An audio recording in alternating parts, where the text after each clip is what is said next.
Welcome back in to the Molasses Report. Before we dive into today's topic, thank God dry January is over. Like, truly. From the bottom of my heart, from the group chat, from every unopened bottle of wine that watched me walk past it for 31 straight days. It sounded like a good idea. You're like, this is the year I wake up hydrated, emotionally regulated, and glowing. Week 3 hit, man. Suddenly, water feels very passive aggressive. And you realize how often social plans are just drinking with a theme. Dry January isn't just about not drinking, as we discussed in last week's podcast. It's about realizing how many moments you've trained your brain to go, well, this would be better with a glass of wine. Listen, I learned things. Slept better, saved money, I had a lot of thoughts. Too many thoughts. Turns out alcohol was really helping me not spiral my entire life at 10:47 p.m. Dry January forces you to sit with yourself, with your feelings, with your silence. So yes, I'm grateful. Grateful for the reset. Grateful for the awareness. Grateful that I proved myself that I can do hard things. But also, thank God it's over. So welcome back to the Molasses Report. Today, I want to talk about the part of life that never makes the announcement. Not the beginning, not the ending, the middle. The part after the decision, but before the result. After the excitement wears off, but before anything actually changes. The middle doesn't trend well, it doesn't photograph clearly, there's no caption for it. And yet, most of life actually happens there. If you feel bored, restless, unsure, or quietly impatient right now, you're probably not lost. You're probably just in the middle. Beginnings are loud. They're full of energy and conviction and bold sentences. Like, this is the year everything changes.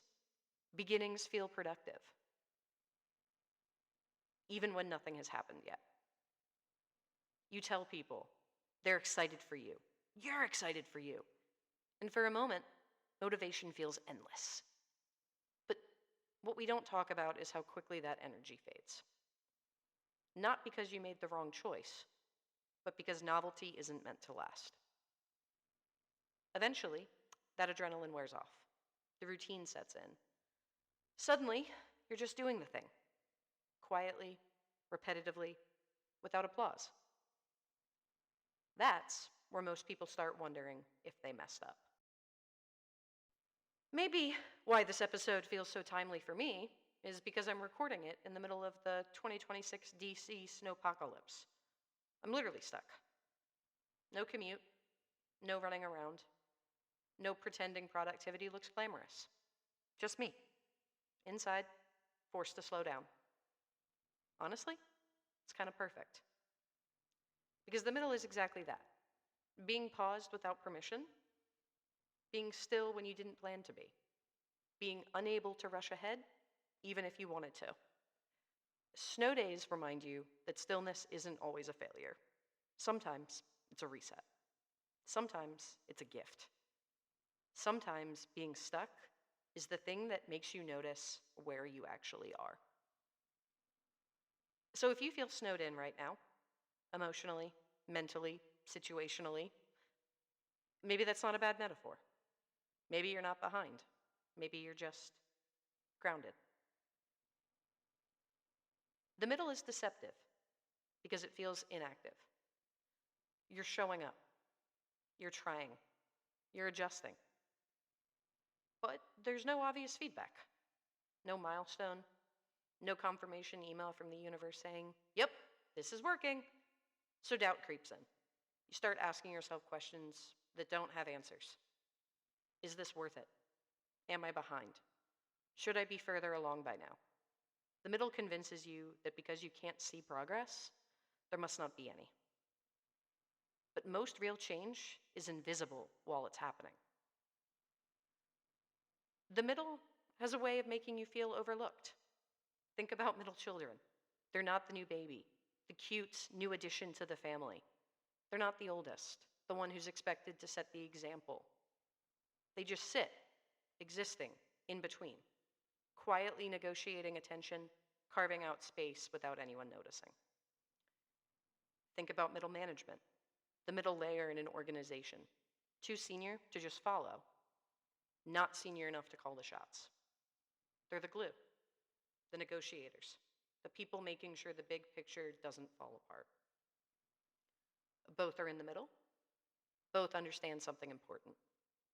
Visibility is optional. Value is not. Being in the middle of your life often feels the same way. You're not in the spotlight. You're not at the finish line. You're somewhere in between.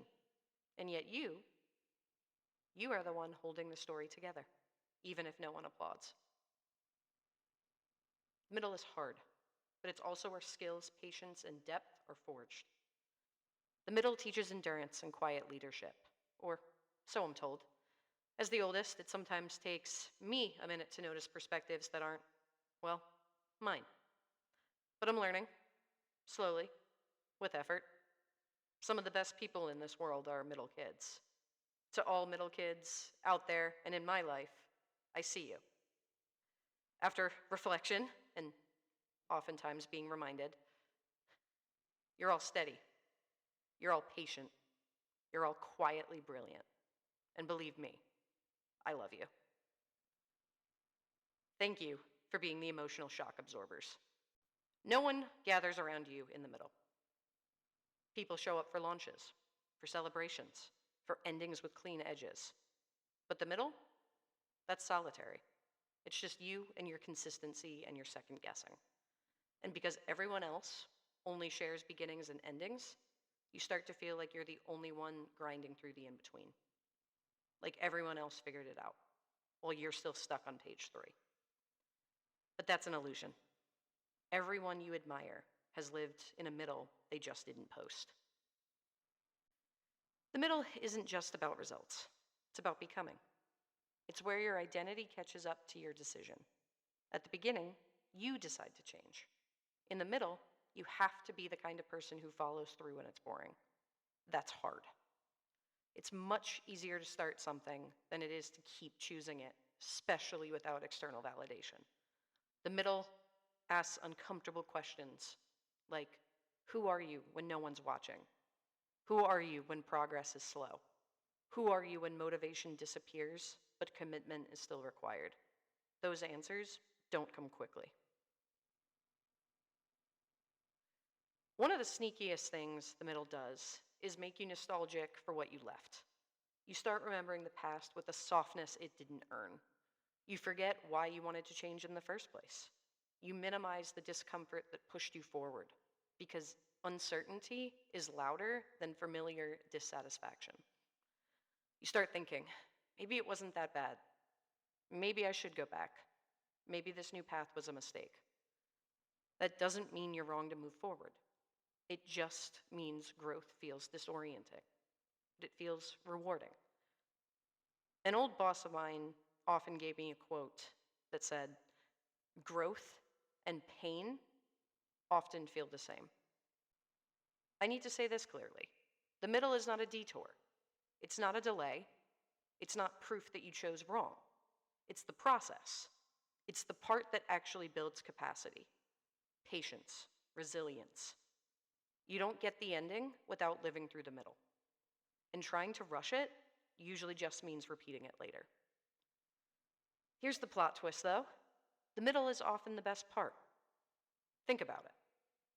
The beginning of a movie is just exposition, explaining who the characters are, The ending is resolution. The hero finally defeats the bad guy, But the middle, that's where the story lives. That's where characters deepen, where tension builds, where things get interesting.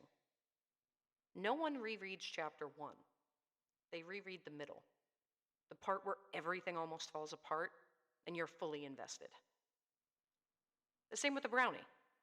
The edge is fine, the corner has structure, but the middle, the soft part, the part that's warm and rich and worth waiting for, that's the good stuff. Life works the same way.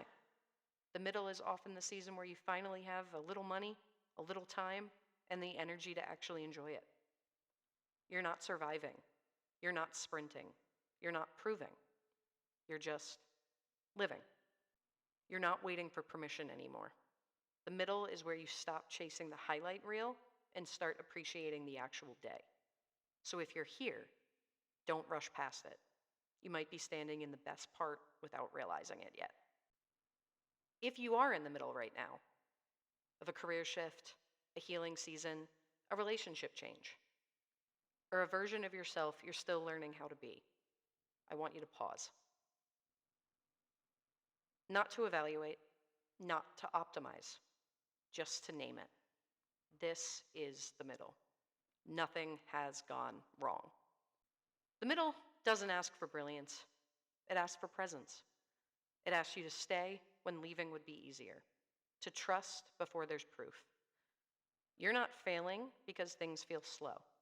You're not behind because results haven't shown up yet. You're just early in a story that hasn't revealed its shape. So stay. Stay curious. Stay gentle. Stay consistent. Let the middle do its quiet work. This is the Molasses Report. Thanks for staying with me right here in the middle.